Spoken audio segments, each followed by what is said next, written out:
السلام علیکم، سیال اردو اکیڈمی میں آپ کو خوش آمدید کہتے ہیں۔ عزیز طلباء، پچھلی ویڈیو میں ہم نے 11ویں جماعت کی نظم حمد کو پڑھا تھا، اور آج کی اس ویڈیو میں ہم 11ویں جماعت کی دوسری نظم نعت کو پڑھیں گے۔ یہ نعت محسن کاکوروی کی لکھی ہوئی ہے۔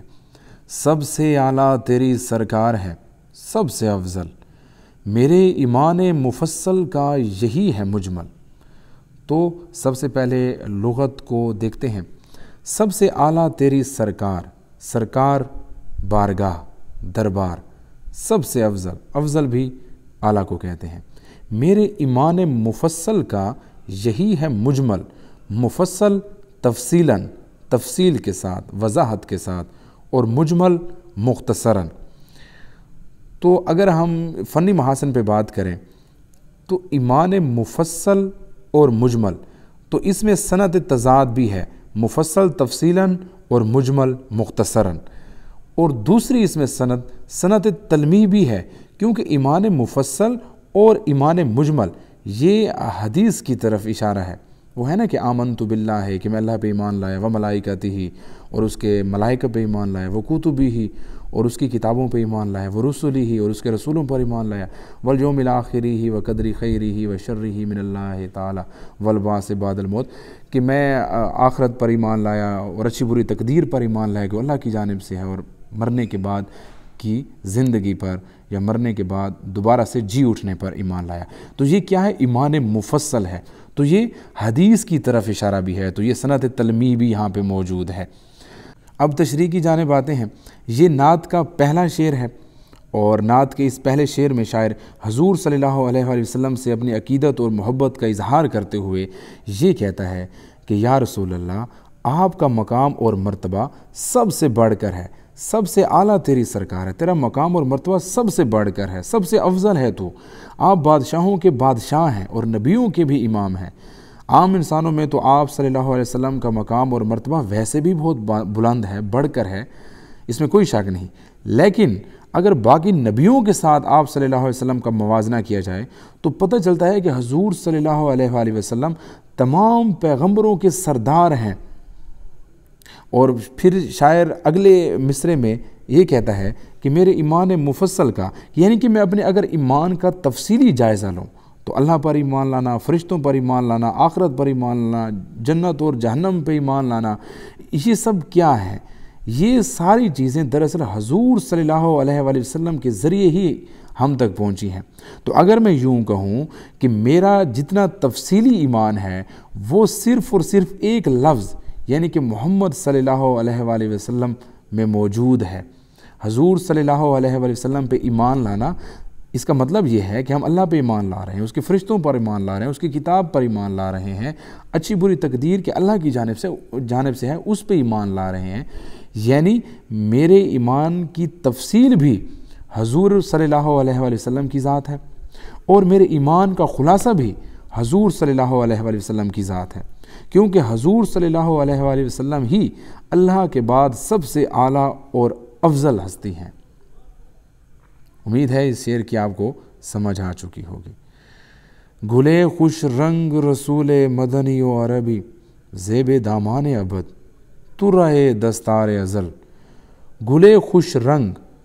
گل کہتے ہیں پھول کو، خوش رنگ خوبصورت رنگ کا پھول، رسول مدنی و عربی، رسول مدنی مرکب اضافی ہے، کسرہ اضافت یعنی کہ زیر لگائی گئی ہے، مدنی و عربی مرکب عطفی ہے، درمیان میں واو ہے، کہ اے عرب کے اور مدینہ میں رہنے والے رسول، زیب دامان ابد، زیب کہتے ہیں حسن کو، دامن کی جمع ہے، ابد کہتے ہیں آخرت کو، آخرت کے دامن کا حسن، زیب دامان ابد، آخرت کے دن کے دامن کا حسن، ترائے دستار ازل، ترا کہتے ہیں پگڑی کے، دستار کہتے ہیں پگڑی کو، پگڑی کے اوپر جو کپڑا لگایا ہوتا ہے اسے ترا کہتے ہیں، ازل ابتدا، جب پہل ہو رہی تھی اس زمانے کی بات ہے۔ اچھا جی، فنی محاسن پہ بات کریں تو ابد اور ازل یہاں پہ تضاد پایا جاتا ہے، ابد اور ازل میں صنعت تضاد پوشیدہ ہے، اس کے علاوہ مرکب عطفی یعنی کہ مدنی و عربی، اور مرکب اضافی دستار ازل اور دامان ابد۔ اس میں تشبیہ بھی ہے کہ حضور صلی اللہ علیہ وآلہ وسلم کی ذات کو خوبصورت پھول سے تشبیہ دی گئی ہے۔ حضور صلی اللہ علیہ وسلم کو خوبصورت پھول کہا گیا ہے۔ اس کے علاوہ اس میں دو استعارے بھی ہیں، زیب دامان ابد، کہ حضور صلی اللہ علیہ وسلم کی ذات کو آخرت کے دامن کا حسن کہا گیا ہے، اور ترہ دستار ازل، کہ حضور صلی اللہ علیہ وآلہ وسلم کو جب کائنات کی ابتدا ہو رہی تھی اس وقت کی دستار کا ترا کہا گیا ہے۔ تو یہ تھے اس کے فنی محاسن۔ اب اس کی تشریح کی جانب بڑھتے ہیں۔ شاعر اس میں حضور صلی اللہ علیہ وسلم کے مقام اور مرتبے کو بیان کرتے ہیں اور اس کے لیے مثالیں بھی لاتے ہیں، اور کہتے ہیں کہ آپ صلی اللہ علیہ وسلم کی ذات اس پھول کی مانند ہے جس نے عرب کے شہر مدینہ کو اپنا مرکز بنایا، لیکن آپ صلی اللہ علیہ وسلم کی خوشبو تمام جہانوں کو مہکا رہی ہے، پوری دنیا میں پھیل چکی ہے، اسلام پوری دنیا میں پھیل چکا ہے۔ آپ کا اسوہ حسنہ دنیا میں موجود ہر شخص کے لیے بہترین نمونہ ہے۔ جس طرح کسی خوش رنگ پھول کی تعریف ہر کوئی کرتا ہے، اسی طرح حضور صلی اللہ علیہ وسلم جو کہ گلشن انبیاء کے خوبصورت پھول ہیں، ان کی تعریف بھی اپنے بیگانے سب کر رہے ہیں، ہر شخص ان کی تعریف کر رہا ہے۔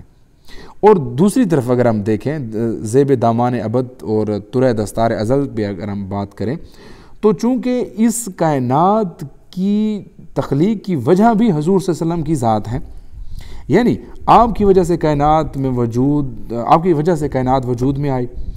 اور جب کائنات مٹ جائے گی، ختم ہو جائے گی، سب کچھ ختم ہو جائے گا، فنا ہو جائے گا، قیامت کا دن آ جائے گا، اس وقت بھی حضور صلی اللہ علیہ وآلہ وسلم اپنی امت کے لیے شفاعت کا باعث ثابت ہوں گے۔ یعنی جب کائنات تخلیق ہو رہی تھی، کائنات کی ابتدا ہو رہی تھی، تو اس وقت بھی آپ اس کائنات کا حسن تھے، آپ کی وجہ سے کائنات بنی،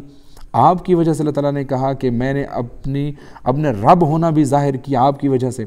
اور جب سب کچھ ختم ہو جائے گا، قیامت آ جائے گی، اور ہر شخص اپنے نفس کے بارے میں، اپنی ذات کے بارے میں سوچ رہا ہوگا، اس وقت بھی آپ صلی اللہ علیہ وآلہ وسلم اپنی امت کی شفاعت کر رہے ہوں گے۔ یعنی کہ کائنات کی ابتدا میں بھی آپ عزت اور مقام اور مرتبے پہ فائز تھے، اور آخرت میں بھی آپ زیب دامان ابد ہوں گے۔ آپ کی وجہ سے آخرت کے دامن کا حسن بڑھ جائے گا۔ تو اس حوالے سے آپ یہ شعر بھی لکھ سکتے ہیں یہاں پہ، آپ ہیں شمع زندگی بزم جہاں کے واسطے، آپ ہیں ناز بندگی کون و مکاں کے واسطے۔ امید ہے یہ شعر بھی سمجھ آ چکا ہوگا۔ اوج رفت کا کمر، نخل دو عالم کا ثمر، بحر وحدت کا گوہر، چشمہ کثرت کا کنول۔ اوج کہتے ہیں اونچائی کو، رفت کہتے ہیں بلندی کو، کمر کہتے ہیں چاند کو، نخل درخت، دو عالم دونوں جہاں، دنیا اور آخرت، ثمر کہتے ہیں پھل کو، بحر کہتے ہیں سمندر کو، وحدت وحدانیت، گوہر موتی، اور کنول کا پھول جو کہ چشموں میں، دریاؤں میں خوبصورت قسم کا جو پھول اگتا ہے اسے کنول کا پھول کہتے ہیں۔ اب اگر ہم اس شعر میں فنی محاسن کو تلاش کریں تو اس میں ایک لفظ نخل استعمال ہوا، ثمر استعمال ہوا، تو ان دونوں کے درمیان ایک تعلق ہے، درخت اور پھل کے درمیان تعلق ہے، تو یہاں پہ صنعت امرات النظیر استعمال ہوئی ہے، اور یہ تعلق تضاد کا بھی نہیں ہے۔ دوسری طرف یہاں پہ ایک لفظ استعمال ہوا چشمہ، اور چشمہ کی مناسبت سے کنول کا ذکر ہوا، دونوں میں ایک رابطہ ہے، تعلق ہے، تعلق تضاد کا نہیں ہے، تو یہ بھی مرات النظیر ہے۔ تو دو مرات النظیر صنعتیں یہاں پہ استعمال ہوئی۔ مرکب اضافی، اوج رفت، نخل دو عالم اور بحر وحدت، تو یہ یہاں پہ تین مرکب اضافی بھی استعمال ہوئے ہیں۔ اچھا جی، اوج رفت کا کمر، چار حصے ہیں اس شعر کے، اوج رفت کا کمر، نخل دو عالم کا ثمر، بحر وحدت کا گوہر، چشمہ کثرت کا کنول، چار حصے ہیں۔ اس شعر میں شاعر نے تشبیہات کے ذریعے اور استعاروں کے ذریعے حضور صلی اللہ علیہ وسلم کے مقام اور مرتبے کو واضح کرنے کی کوشش کی ہے۔ شاعر کہتے ہیں کہ حضور صلی اللہ علیہ وسلم کی ذات بزرگی اور فضیلت اور بڑائی میں ایک چاند کی طرح ہے۔ اوج رفت کا کمر، کمر چاند کی بات ہوئی ہے نا، جیسے اندھیری رات میں آسمان پر چاند طلوع ہو کر اپنی کرنیں بکھیرتا ہے، روشنیاں بکھیرتا ہے، بالکل اسی طرح حضور صلی اللہ علیہ وآلہ وسلم بھی